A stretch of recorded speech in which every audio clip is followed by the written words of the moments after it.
একটা অধ্যায় করতে অনেক সময় লাগতেছে, তখন হতাশা চলে আসতেছে। যতক্ষণ সময় লাগে তুমি এফোর্ট দাও, ঠিক আছে?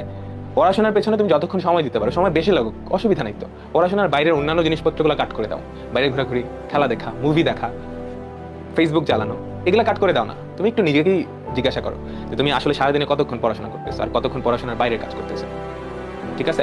অ্যাডমিশন টাইমে দুইটা জিনিস একটু মানে খুব ভালো করে মাথায় খেয়াল রাখবা। একটা হচ্ছে সময় যাতে নষ্ট না হয়, আর দ্বিতীয়ত হচ্ছে বন্ধুরা কি করতেছে ওইটা দেখে তোমার, ভালো ছাত্ররা কি করতেছে ওইটা দেখে তোমার তো লাভ নেই।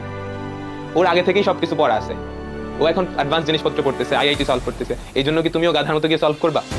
না, তোমার অবস্থা কতটুকু এটা তুমি নিজে জানো, বুঝছো? তো আরেকজনের সাথে ওরা ওই ভাইয়ের কাছে পড়তেছে, অফলাইনে ওই জায়গায় পড়তেছে, 10 জায়গায় পড়তেছে, এই জন্য তুমি গিয়ে পড়বা না? কত বছর এই ভাইয়ের কাছে পড়ে এই জায়গায় টপ করছে, ওই জায়গায় টপ করছে, এটা কিন্তু এরকম না।